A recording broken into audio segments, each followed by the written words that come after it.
뻔한 거야. 그리고 이제 그 세세한 암기들은 어차피 우리가 100% 외울 수가 없어요. 그래서 이제 우리가 벗어나거나 좀 까다로운 문제가 분명히 나와요. 보도 못한 문제도 나오고 그래.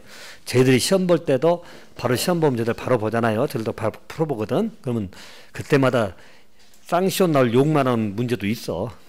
아기도 뭐 이딴 걸 냈냐 싶을 정도로. 근데 그런 건 틀리라고 내는 거니까 신경 쓰지 마시라고. 항상 시험은 그러죠. 어렵게 내거나 틀리라고 낸 문제는 틀려줘. 그냥 괜찮아. 그래도 우리 시험을 합격할 수 있어. 문제는 어떤 게 제일 문제냐면 맞을 수 있는 걸 틀리는 거.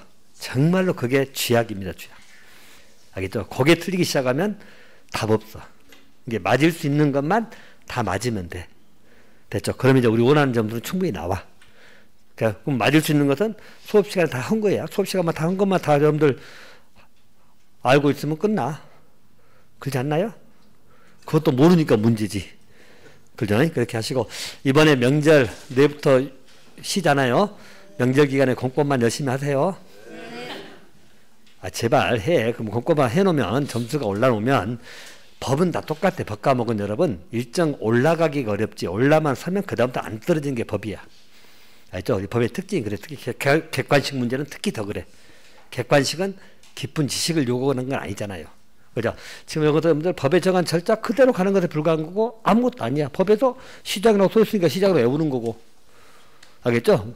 왜 군수 빠졌다고 국회의원하고 싸우지 말고 정한 대로 외우면 되는 거예요. 법조문 그대로 우리가 보는 거기 때문에 단지 그냥 주구장창 외울 수 있는 양은 아니잖아. 알겠죠? 뭐 쉽게 말해서 10페이지나 되고 20페이지 되면 마음먹고 외워버리면 되지만 그렇게 외울 양은 못 돼. 그래서 또 문제라고 하는 것도 지문이 길게 나오잖아. 실은 우리가 줄여서 아까 막 외우긴 외우지만 지문 길게 나오니까 이걸 보고 또 문제를 찾아가는 과정이 이제 문제풀이 과정을 또 할 거예요. 그래서 일단 이게 정리가 돼야지 찾아가지. 아까 우리 신속 외웠어. 그냥 뭔지를 몰라도 외웠어. 사용금지 외웠어. 실제 지문은 이렇게 안 나오겠지. 길게 나오지. 그죠? 그래서 사용금지 단어를 보고 아 이놈이구나 하고 딱 바로 찾아가는 연습도 나중에 해야 돼. 대신 지문 긴 건 다 못 외우잖아. 다 외우실래요? 못 외워. 그렇게 암기하는 게 어디 있어. 그래서 특징 키워드를 가지고 암기하시라는 이야기고. 알겠죠? 이제 그 중에서 또 우리가 몇 가지는 말을 만들어서 외우기도 했잖아. 뭐 기지개용, 입이든 용직이든 용광기든 기억납니까?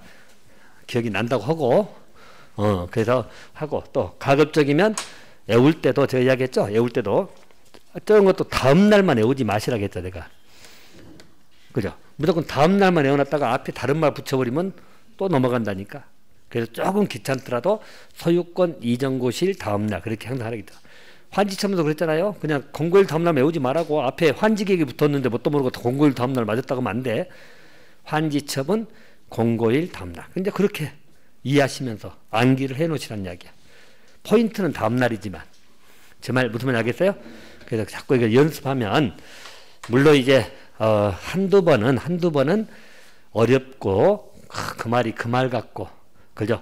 이거 하면서 뭐하는데 개발법을 자꾸 끄집어들고 막 국회법 이야기하면 혼자 흥분하고 있는데 그것도 어차피 비교를 해야 돼. 그죠? 시험에 지문 뜰 때 어느 법이 나온지도 모르고 풀고 있으면 안 되잖아.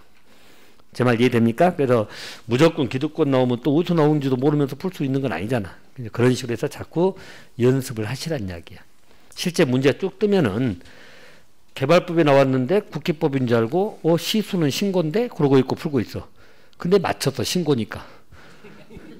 그 희한하죠. 객관식은 그게 가능하다는 이야기야.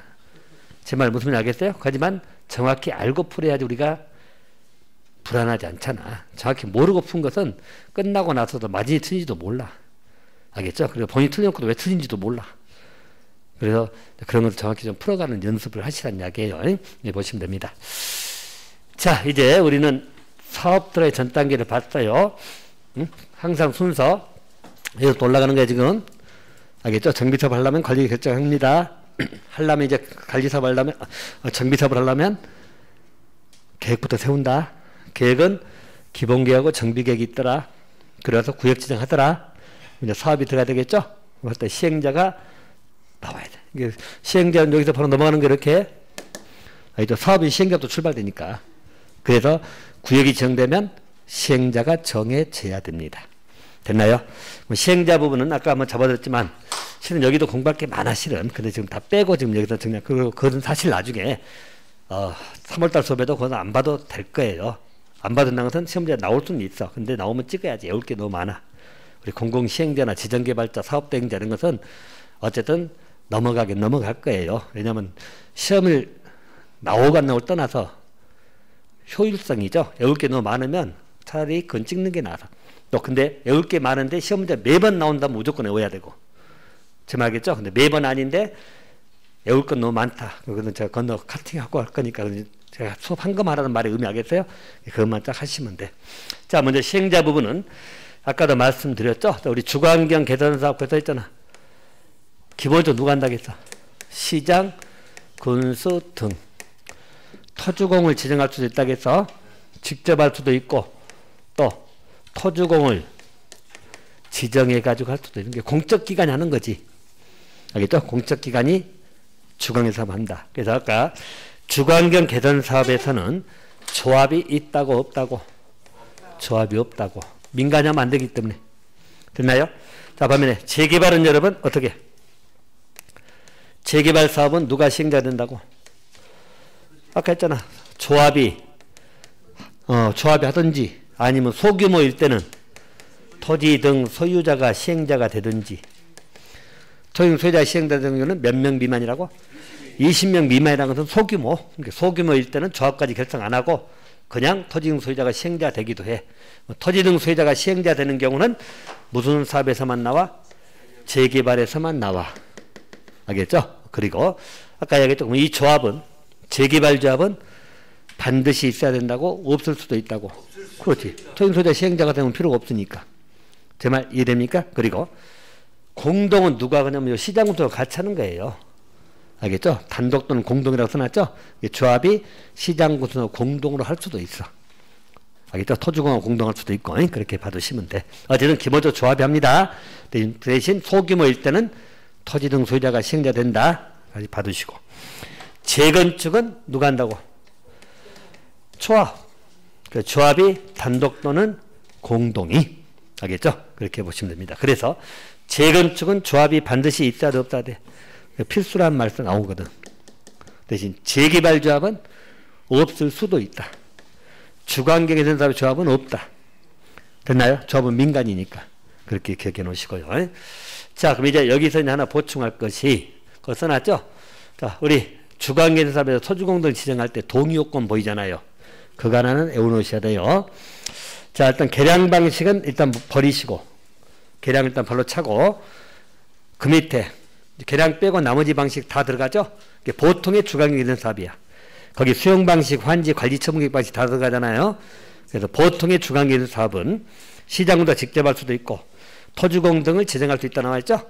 지정할 때 동의 정족수가 자, 토지 등 소유자, 소자 나오면 다 토지 등 소유자로 기억을 하겠어. 주거환경 개선 사업의 토지 등 소유자가 누군가는 기억되죠? 아까 토지 또는 건축물 소유자 또는 지상권자 기억나죠? 자, 그럼 토지 등 소유자 얼마 이상? 3분의 2 이상. 그리고 항상 AND야 플러스 세입자 가반수. 세입자 동의도 들어갑니다. 알겠죠? 다시 말해서 주거환경 개선 사업에서 토지공 등을 시행자 지정한다. 토지공 여러분 LH공사 생각하겠죠? 그래서 지정한다. 그럴 때는 소유자 동의, 토지 등 소유자 동의하고 세입자 동의도 받아요. 자, 토지 등 소유자 동의 정족수는 3분의 2 이상. 그리고 세입자 가반수 이상입니다. 자, 근데 그 밑에 무슨 말이냐면, 만약에 세입자가 토지 등 소유자 2분의 1 이하밖에 안 돼. 그럴 때는 세입자 동의는 안 봐도 됩니다. 생략할 수 있어. 알겠죠? 세입자가 토지 등 소유자 얼마 이하일 때? 2분의 1 이하일 때는 세입자 동의 생략할 수 있어. 천재지변은 여러분 안 봐도 동의 생략이고. 천재지변 상황에서 무슨 동의 받겠어. 천재지변 올 것도 없고. 자, 세입자가 토지 등 소유자 얼마 이하일 때? 2분의 1 이하일 때. 그럴 때는 세입자 동의 안 봐도 됩니다. 됐나요? 자, 그리고 여러분들 거기에 나온 것처럼 이건 아시죠? 우리 가반수하고 2분의 1은 구별할 줄 알죠? 몰라? 여러분 우리 100명일 때 가반수는 몇 명이야? 51명부터 2분의 1은 50명이잖아. 무슨 말 하겠어요?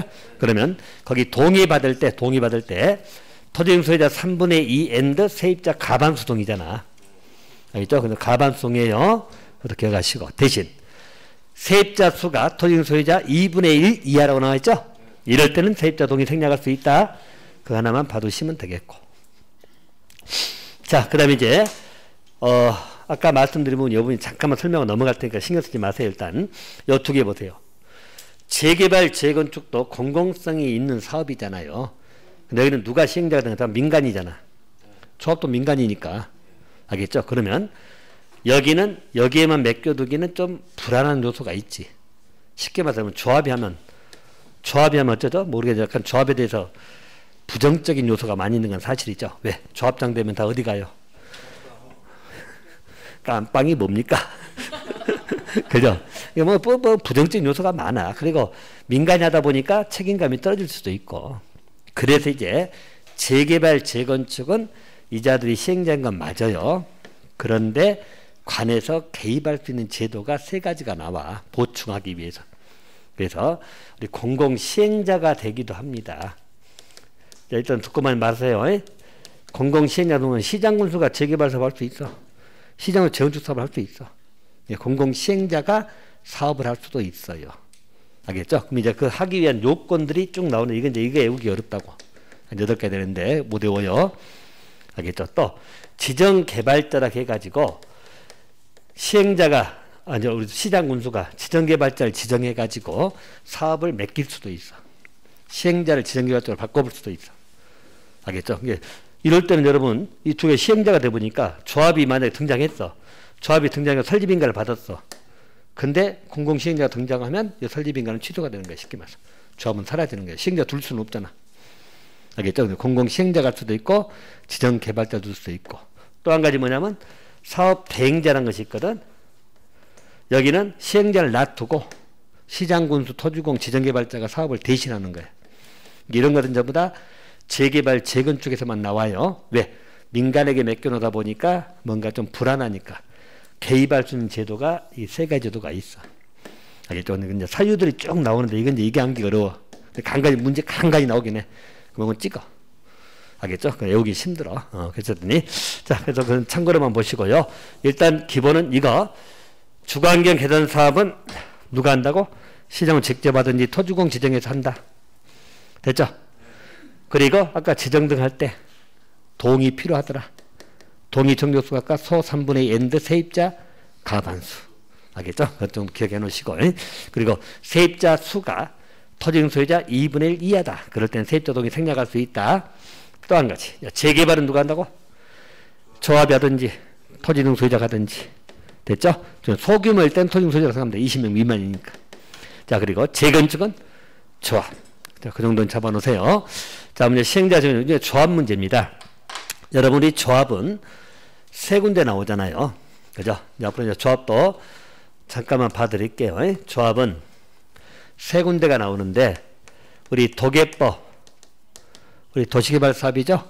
그래서 여기에서 도시개발 조합이 나오고, 또 우리 정비법에서 정비조합이 나와. 정확히 보면 정비사업조합인데, 정비조합입니다. 정비조합은 두 가지 있죠. 뭐, 재개발조합하고 재건축조합.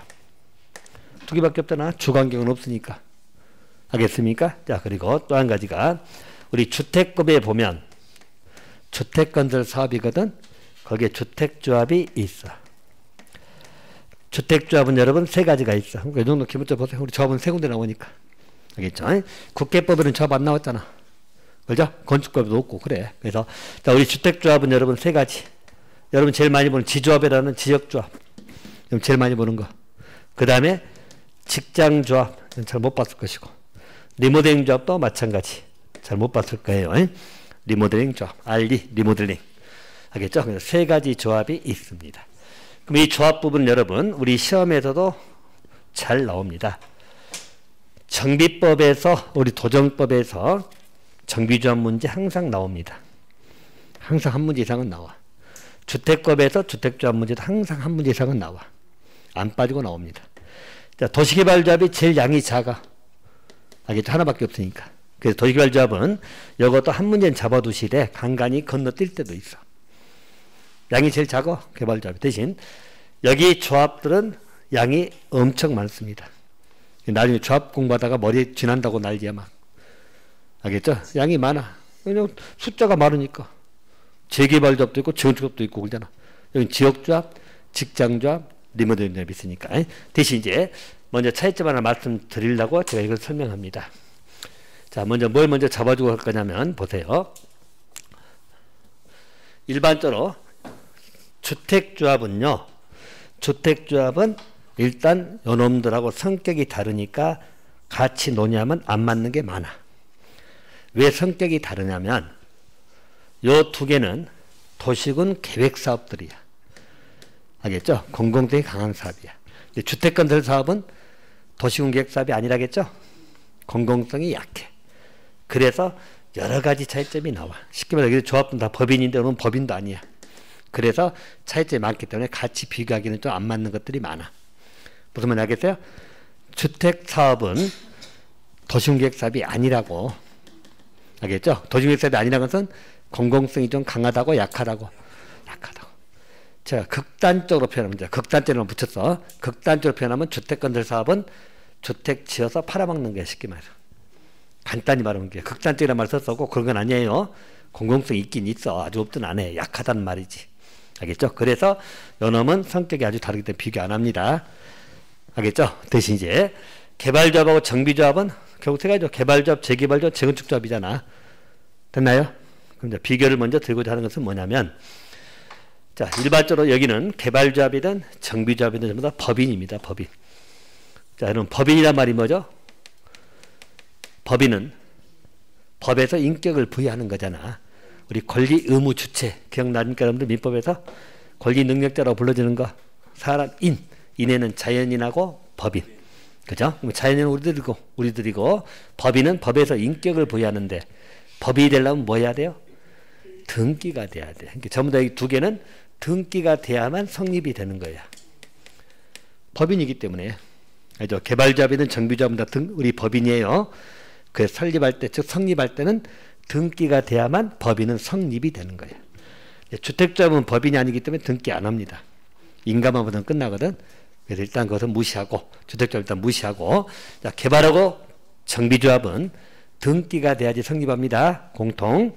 또 어디 조합원은 아까 비교드렸죠.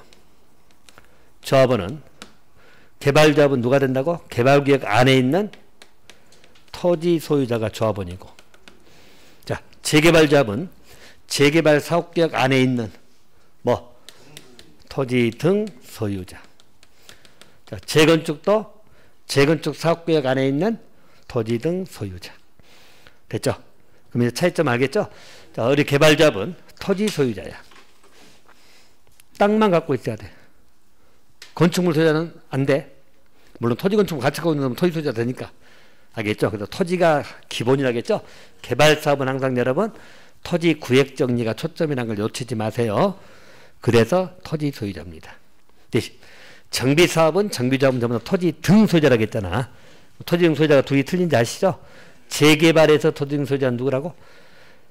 땅만 갖고 있거나 건축물 갖고 있어도 되고 지상권자도 들어가. 근데 재건축에서 토지 등 소유자는 누구라고? 땅하고 건축물을 같이 갖고 있는 사람만 된다. 됐나요? 그걸 기억하시고 또 한 가지. 자, 여러분들 조합이 설립할 때 우리 설립 동의를 받아야 되거든. 설립인가 신청할 때 소유자 동의를 받아야 돼. 여기는 기억날랑가 모르겠다. 도시개발 조합이 설립하기 위해서는 7명 이상이 정관 작성해서 설립 인가를 받는다겠죠? 그때 인가는 누가 준다고 여기는? 개발법이야. 누구? 개발법 다 누구 찍으라고? 재정권자 인가 받으라고 했잖아. 또 이렇게 모르면 안 된다니까 지금.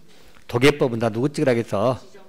그래. 재정권자 인가를 받아야 되거든. 인가 받을 때 신청해야 될 거 아니야.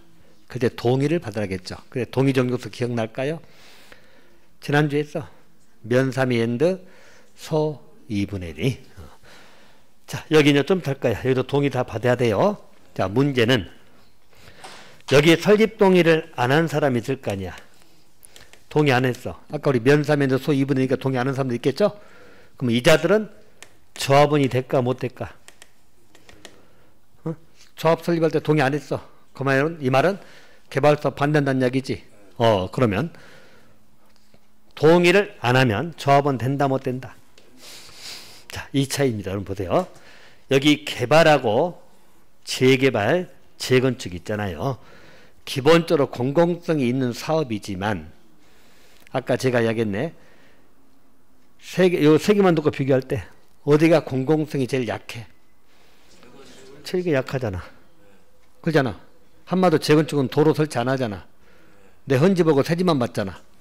도로 같은 것이 공공성이 있는 거잖아. 나를 위해 설치한 거 아니기 때문에. 제 말 이해됩니까? 근데 개발하고 재개발은 공공성이 강한 사업이에요. 재건축보다는.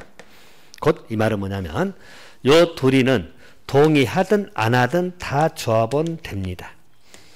알겠죠? 여기는 한마디로 의무 가입이야. 강제 가입이야. 자, 왜 그러냐면 일반적으로 우리 개발하고 재개발 조합은 공공조합이라고 보통 부릅니다. 공공조합의 성격을 띠고 있어. 무슨 조합이? 개발하고 재개발. 공공조합은 기본적으로 조합원이 의무가입이야. 알겠죠? 그래서 동의하든 안 하든 다 조합원이야.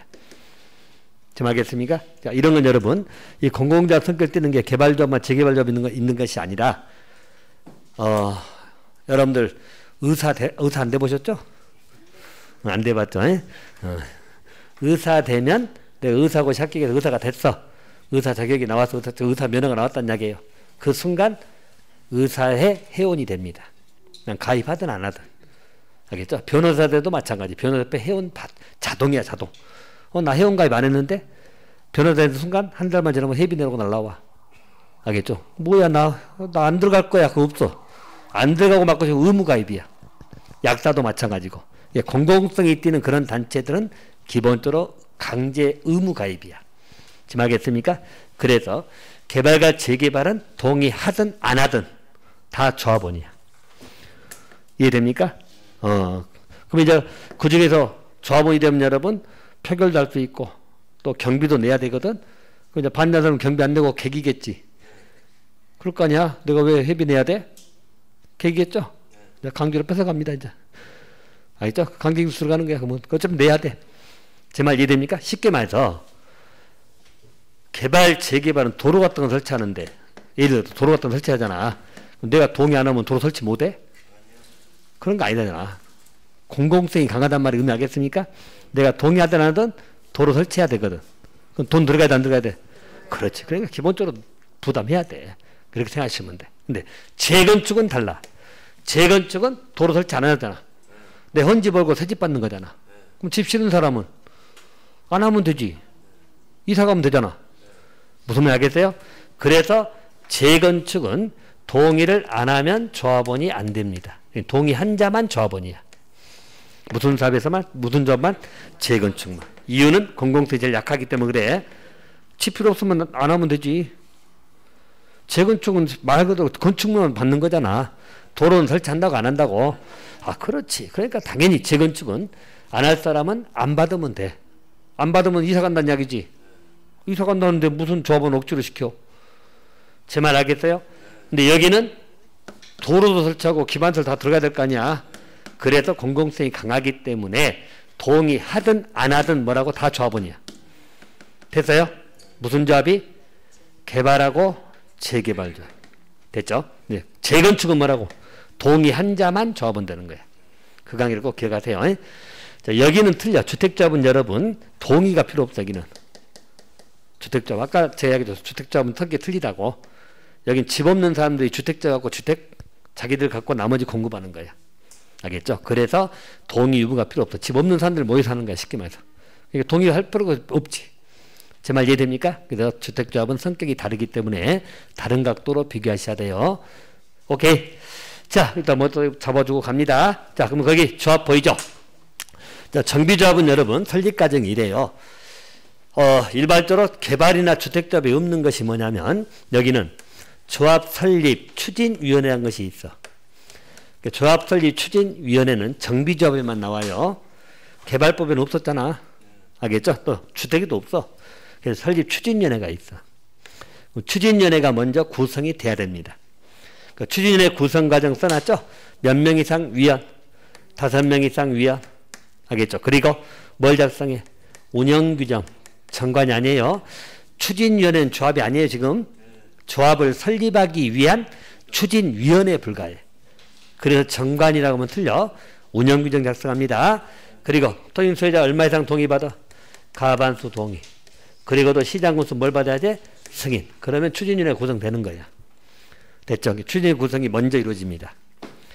추진위원회 나온 건 무슨 조합에만 있다고? 정비조합. 정비조합은 두 가지. 재개발조합하고 재건축조합. 추진위원회 구성되면 보세요. 이 과정 한번 이해 한번 해보세요. 자, 추진위원회는 설립인가를 받아야 돼요. 조합 설립인가를 받아야 돼요. 알겠죠? 자, 설립인가는 누가 해준다고? 누가 해준다고? 아까 이야기했잖아. 여기 이유는 다 누구 찍으라고. 제발 좀. 제발 좀 그 외우려고 하지 말고 이미 다 잡아줬잖아. 개발법에는 다 누구 찍으라겠어. 제발. 그죠? 정비법에서 누구 찍으라고? 그래. 뭘 외우고 있어, 그것을. 미리 잡아줬잖아. 그러면 이 설립인가를 누가 해준다고? 시장군수. 그죠? 그러면 우리 시장군수 인가받은다고 해서 성립하는 건 아니라겠잖아. 그 다음에 뭐 인가 나오면 그 다음 뭐 해야 돼? 등기. 설립 등기를 해야지. 알겠죠? 그래야만 뭐다? 조합이 성립이 되는 거야. 알겠죠? 등기가 돼야만 성립이 됩니다. 인가 나왔다 해서 성립한다면 틀려. 왜? 조합은 법인이라고 했잖아. 법인은 등기가 돼야지 성립하는 거잖아. 무슨 말인지 알겠어요? 자, 그럼 이제 봅시다. 여기 인가 받으려면 여러분 꼭 절차 생각해봐. 인가 신청을 해야 돼, 안 해야 돼? 누가 인가 신청을 해? 다 추진위원회 간다니까. 모든 과정을 추진위원회가 이제 구성이 됐잖아. 추진위원회가 일을 다 하는 거예요. 알겠죠? 인가 신청을 하는 거야. 누구에게? 시장, 군수 등에게. 그럼 여러분 생각해봐. 인가 신청을 할 때 상식적으로 조합 설립인가 해달라 그러잖아. 그러면 조합의 형태가 있어야 돼, 없어야 돼? 있어야지. 추진위원회 상태는 조합이 아니잖아. 조합의 형태를 갖춰야 되거든. 조합이 되려면 여러분 뭐가 있어야 돼? 형태가. 조합의 형태는 어떻게 돼 있어야 돼? 조합이 뭐가 있어야 돼? 조합원이 있어야 될 것이고 또 정관도 있어야 되고 뭐 임원도 있고 해야 될 거 아니야. 그래 조합이라고 하지. 아무것도 없는데 조합이라고 하면 안 되잖아. 무슨 말인지 알겠어요? 그래도 추진위원회가 구성이 되면 추진위원회는 창립 총회를 개최하는 거야. 알겠죠? 총회를 개최. 누가? 추진위원회가 이제 다 구성해서 어디 장소 잡고 다 연락하고 그래. 알겠죠? 그래서 여기서 정관도 확정하고 임원도 뽑고 대원도 뽑는 거야. 이제 구성을 갖췄잖아, 모습을. 그리고 나서 인가신청이 들어가는 거예요. 까지는 알겠어요? 그럼 이제 여기 인가 신청할 때도 신청서만 떨렁내는 게 아니라 반드시 들어갈 게 뭐죠? 동의서가 들어가야 돼. 토지는 소유자 동의 받아야 돼, 안 받아야 돼? 우리 개발조합도 설립동의 받아, 안 받아? 받았잖아. 그때 정력수가 아까 뭐였죠? 면사면도 소 2분의 1 동의 받잖아. 똑같아. 동의 안 받고 인가 나오는 거 아니에요. 또 동의서가 들어가야만 인가가 나오든지 말든지 하는 거야. 알겠죠? 그럼 이때 동의 정적수가요. 자, 써놨죠. 우리 재건축하고 재개발. 자, 그리고 재건축은 안박 써놨죠. 자, 일단 여러분 여기 정적수는 무조건 외워야 돼요. 자, 무조건 외우란 말이 의미하겠습니까? 우리 시험에서 엄청 많이 나오고 작년도 나왔어. 또 나올 거예요. 이 문제는 계속 나옵니다. 알겠죠? 그만큼 중요한 거니까 동의 정적수 외우고 제가 외우기 편하게 순서를 바꿔서 정리해놨으니까 그 순서를 외우시면 되거든. 자, 먼저 봅시다, 여러분. 일단 동의는 누가 받으러 다녀? 추진위원회가. 구두로 받아, 서면으로 받아? 서면. 다 지장 찍고 신분증 사본 첨부하고 해요. 이거 그냥 일어날 일이 아니야. 알겠죠? 그래서 다 도장 찍고 지장도 찍고 신분증 사본 다 첨부하고 다 해서 합니다. 그래서 받아야 돼. 근데 재건축은 여러분 주택단지 안하고 주택 밖에 있거든. 이것부터 먼저 이해할 것이, 여러분이 생각하는 재건축은 보통 주택단지에 있는 아파트가 가장 많이 보는 거잖아, 여러분이. 재건축 주로 많이 하잖아. 보통은 주택단지 안, 이게 아파트 생각하면 돼. 근데 밖에도 할 수 있어. 여기 주택단지면 밖에는 뭐 있어요? 단독주택이 있거나 또 상가 있거나 이런 데야. 여기도 재건축할 수 있다 없다? 있어. 근데 별로 안 하는 이유가 뭘까? 할 수는 있어. 근데 안 해, 보통 시행자들이. 왜 안 해? 돈 안 되잖아. 단독주택을 해가지고 뭐겠던 단독주택 지어봤자 뭐겠어. 낡은 단독 전부가 또 단독주택 지을 거 아니야. 여기는 아파트 서울 단지가 아니니까. 예를 들어서 그럼 같은 똑같은 단독 지으면 평수가 넓은데 올려야지 뭐 개수가 많이 나와서 돈을 벌지. 알겠어요? 단독주택 상가를 다시 재건축하면 또 단독주택 상가 들어온다는 이야기잖아. 아파트 재건축하면 아파트 다시 지은다는 이야기고, 아파트 다시 지은 것은 개수도 많고 하니까 돈벌이가 되잖아. 근데 이거 뭐 돈벌이 되지도 않고 또 이게 모이지도 못해. 단독주택 살면 다 옆집도 모르고 살잖아. 아파트도 그러긴 하지만. 제 말 알겠어요? 그래서 보통은 안에 사는 게 보통 밖에도 가능합니다. 주택단지 밖이라 할 때는 단독주택 상가 생각하시면 돼. 자, 근데 하여튼 동의받는 정족수는 세 개가 공통. 내가 여기 편하게 해놨어. 공통이 전부 다 뭐야? 소 4분의 3. 다 똑같아. 알겠죠? 이 토는 뭐라고? 토지 등 소유자. 토지 등 소유자가 누구라고? 이제 재건축, 재개발 나눠서 생각하셔야죠. 항상 우리 정비법에서는 다 토지 등 소유자를 말해. 됐나요? 우리 재건축의 토지 등 소유자는 누구라고? 토지하고 건축물 같이 갖고 있는 사람. 오케이? 재개발이라면 토지 또는 건축물 소유자 또는 지상권자. 항상 그 따라가라고. 안 써도 그냥 따라가서 모든 소유자는 다 이쪽이니까. 알겠습니까? 자, 전부 얼마 이상 동의? 4분의 3 이상 동의. 이거 세 개 다 똑같아. 그럼 이제 여기 것은 전부 다 엔드는 알겠죠? 이제 이거 또는 나오면 안 되는 거 알죠? 다 엔드야. 면만 외우시면 돼. 자, 제일 위가 저 높은 것부터 써놨어. 면 얼마? 4분의 3 이상. 두 번째는 3분의 2. 재개발은 2분의 1입니다. 완기 쉽죠? 이 순들 외우시라고.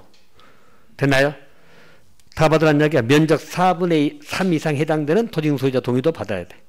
여기는 면적 3분의 2 이상 해당되는 토지 등 소유자 동의도 받아야 되고, 재개발은 면적 2분의 1 이상 해당되는 토지 등 소유자 동의를 받아라. 이게 엔드가 되는 이유는 말씀드렸죠? 우리가 땅에 있으면 건축물 이렇게 몰려 있을 수 있잖아. 4분의 3이냐 아니냐. 보통은 이렇게 반듯반듯 하겠지만은 몰려서 지을 수도 있거든. 그런 경우 대비해서 면적 동의도 같이 들어가야 돼요. 자, 그럼 뭡니다. 자, 보시면 재건축 주택이 안은 또한 바뀌든 재개발이든 공통은 다 뭐야? 소 4분의 3은 공통. 면만 틀리죠? 자, 안에는 면 4분의 3. 밖에는 면 3분의 2. 재개발은 면 2분의 1. 여기까지 알겠습니까? 자, 그리고 또 한 가지. 여기 여러분, 재건축에서 주택단지 아니잖아. 그럼 아파트잖아요. 여기는 엔드 뭐가 들어갑니까? 각동 가반수가 들어갑니다. 여기에 들어가죠. 아파트니까. 이 말은 여러분 보세요. 이게 주택단지 아니잖아요. 아파트 생각하면 돼. 예를 들어서 1동, 101동, 102동, 103동, 104동, 105동, 106동 있다고 봅시다. 예를 들어서 이렇게 동이 있다고 봐. 그러면 여기 동마다 예를 들어서 전부 다 그냥 편하게 100명씩 있다고 봐. 소유자가. 다 100명이야. 다. 그럼 총에서 600명이지. 그죠?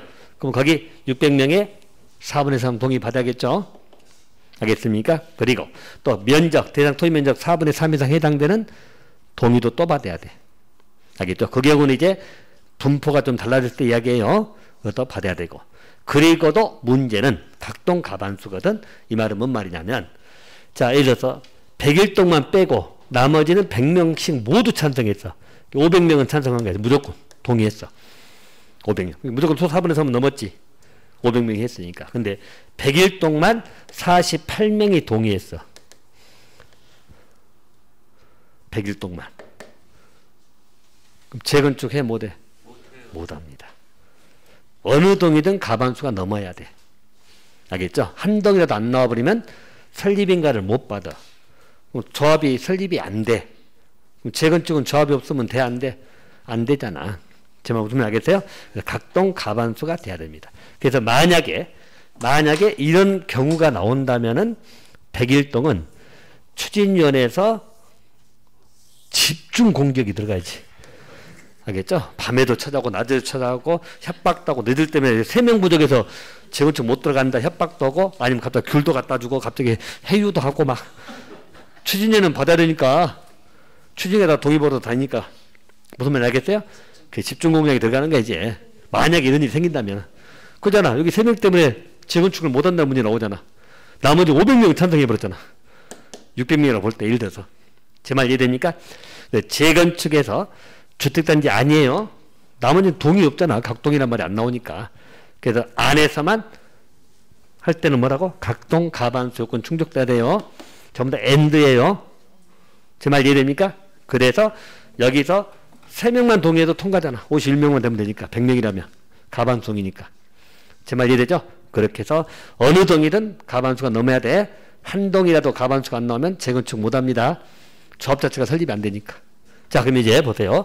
인가 신청할 때 신청서, 동의서, 기타, 계획서 등등이 다 첨부하고 들어가거든. 그럼 시장군수가 심사하겠죠. 심사해. 그래서 인가 나올 수도 있고 안 나올 수도 있어. 그럼 다시 작성해야지. 알겠죠? 그래서 인가가 나옵니다. 인가는 또 성립된 게 아니라 인가 나오면 주된 사무소 소재지역 30일 이내 설립 등기가 돼야 돼요. 등기함으로써 뭐다? 조합은 성립되는 거다. 그러면 정비조합은 다 누가 일을 한다고? 추진위원회. 추진위원회에 있는 것은 정비조합에만 있어. 알겠죠? 도시개발조합은 그랬죠? 도시개발조합은 토지소유자 7명 이상이 정관 작성하면 끝났잖아. 알겠죠? 근데 추진위원회는 정비조합에만 있다는 거 그거 봐두시면 됩니다. 동의 종료서 무조건 해보세요. 자, 그리고 거기 조합원 써놨죠? 조합원은 토지 등 소유자예요. 그럼 재개발, 재건축에 토지 등 소유자 다는 건 항상 기억하시고, 그 다음에 재건축은 동의 한 자만 들어간다 나와있죠? 그럼 재개발은 동의 안 해도 되는 거야. 아까 얘기했잖아. 개발하고 재개발 조합은 동의하든 안 하든 다 조합원 돼. 근데 재건축은 동의 한 자만 조합원 되는 거예요. 그것도 기억해 두시고. 그 다음에 임원은 조합장 1인, 이사, 감사가 있어요. 이사는 기본적으로 3명 이상이고, 감사는 3명 이하입니다. 알겠죠? 자, 그 숫자는 나중에 공부할 것이고. 자, 대의원회나 비교합니다. 자, 여러분. 도시개발조합에서 대의원회 기억날까요? 도시개발조합의 대의원회는 50명 이상일 땐 둘 수 있다고 했잖아. 자, 정비조합은 100명 이상이면 둘 수 있다, 둬야 한다. 둬야 한다. 그래서 그 두 개 바꿔치기도 잘 나와. 지난 시간에 도시개발조합은 50명 이상일 땐 둘 수 있다. 이게 대의원회예요. 그래서 도시개발조합에서 대의원회는 우리 임의기구단 말 쓰거든. 정비조합은 틀려. 정비조합은 100명 이상이면 두어야 한다, 둘 수 있다. 두어야 한다. 그렇게 봐놓으세요. 자, 그래서 거기는 조합은 거기까지만 보고, 이제 임원에 관한 것들 등등 외울 거 많아요. 근데 그것은 3월 달에 정리할 거니까 일단 그거라도 잡아놓으세요. 됐나요? 그걸 꼭 잡아놓으셔야 돼. 자, 그렇게 하면 됐고. 자, 그럼 이제 시행자가 정해지면 시행자는 뭘 작성한다고? 사업 시행계획. 알겠죠? 자, 시행계획은 우리끼리 이야기하면 뭐라고 외우라고? 구체적인 공사계획. 우리끼리 이해할 때는. 알겠죠? 공사 어떻게 하겠다는 그 계획. 이게 사업 시행계획이다. 관리처분계하고 다르다겠어요? 그래서 여기는 이제 간간히 비교를 잠깐 해드리면 보세요. 사업 시행계획은 공사계획이고 관리처분계획은 무슨 계획이라고? 분양계획, 다른 말해서 공급계획. 공급의 문제 나오면 전부 다 무슨 계획 따른다고? 관리처분계획. 공사하는 것은 무슨 계획? 사업시행계획. 오케이. 그럼 비교권만 봅시다. 아까 했던 거야. 사업시행 작성할 때 먼저 이것부터 정리합니다. 주민공람은 전부 다 똑같아. 시행계획은 누가 작성해? 시행자가. 인가는 누가 해줘? 시장군수. 똑같아. 관리처분이 누가 작성해? 시행자가. 인가 누가 해줘? 시장군수도. 다 똑같다니까? 인가 다 누가 해준다고? 시장군수 등이니까. 그건 똑같아. 누가 작성한다고? 시행자. 인가 누가 한다고? 시장군수 등. 관리처분도 누가 작성해? 시행자. 분양신청 받아가지고 인가 누가 해줘? 아, 그러니까 이거 쓰나마나 팔 아프 죽겠다. 안 써도 살 거 지금 다 쓰고 있어. 뻔한 거 아니야 이거 진짜? 제 말 무슨 말인지 알겠어요? 제발 좀 팔 아프게 쓰게 하지 말어. 뻔한 것을 이렇게 외울 것도 없이 이제 다 이미 잡아줬잖아. 이게 이후에 전부 다 누구 찍으라고? 그렇지. 그럼 이제 계획 작성도 시행 작하는 거지. 그 계획이 통과시켜주는 게 시장 구성 인가권자니까. 그러면 주민공단도 아까 했잖아. 사업 시행 계획 며칠 이상? 14일 이상. 아까 기시 아까 했잖아. 자, 우리 관리처분계획 며칠 이상? 30일 이상. 정관은 30일 이상. 아까 비교해드렸죠? 주민공단기간 14일 이상짜리 2개. 기시 기본계획하고 시행계획은 14일 이상. 정관 정비계획 관리처분계획 며칠 이상? 30일 이상을 공람시키라는 이야기야. 또 여기 인가 받기 위해 인가 신청할 거 아니야. 이제 작성해서 인가 신청 들어가겠죠? 그러면 시장군수가 인가 여부를 통보해 주거든. 거기 다 적어놨어. 인가 여부 인가 해주면 통보를 해줘. 자, 여기는 며칠 이내? 60일 이내. 자, 우리 관리처분계획은 그거 써놨잖아. 며칠 이내? 30일 이내. 알겠죠? 물론 예외는 있어. 예외. 아마 오늘 그 박스 문제에서 예외가 나오는데 단 예외가 뭐냐면 타당성 검증을 요청이 들어왔다. 타당성 검증 요청이 들어올 때는 60일 이내입니다.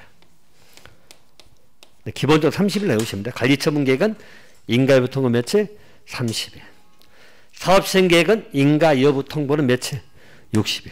시장도 통보해 주는 거야. 인가 요청 들어오면. 알겠죠? 통보를 먼저 해줘. 인가 처분하기 전에 인가 여부 통보해줘. 알겠죠? 그래서 사업시행계획은 며칠 이내 통보라고? 60일. 자, 밑에 관리처분계획은 인가 여부 통보 며칠? 30일. 왼쪽 아래 보이죠? 그걸 받아치라고. 숫자 비교니까. 공단기간도 아까 했잖아요. 했고. 그래서 숫자 비교니까 이것은 60일 이내 통보입니다. 사업시행계획은 관리처분계획은 며칠 이내? 30일 이내. 물론 예외적으로 타당성 검증을 요청했던 것은 다시 한번 판단해 줘야 하기 때문에 시간 좀 더 걸리겠죠? 그때는 60일 이내고. 됐나요? 그건 예입니다. 60일은 이렇게 봐두시면 됩니다. 자, 그리고 이제 사업시행 작성할 때 동의가 필요한데 일단 그 동의는 넘어가세요. 일단이. 여기 또 그 지정개발장이 나오는데 일단 넘어가고 60일 이내 통보 나오죠? 그리고 14일 이상 일반에게 공람. 자, 효과는 뭐 인허가 의지되고 사업 있는 곳이 되는데 그것도 넘어가 됩니다. 또 하나 사업시행계획 내용이나 이런 것은 나중에 몇 개 보충할 거니까 일단 그렇게 보시고요. 자, 그럼 이제 사업시 인가되고 고시가 됐어. 이제 고시 날리는 거니까 이제부터 이 절차가 쭉 나오죠. 오케이. 이 절차 내용은 숫자를 또 공부하는 겁니다. 알죠? 오른쪽에 숫자 쭉 나와 있죠? 절차 흐름이니까. 자, 일단 여기는 여러분 10분 쉬었다가 마지막 시간 할게요. 자, 10분 쉬겠습니다.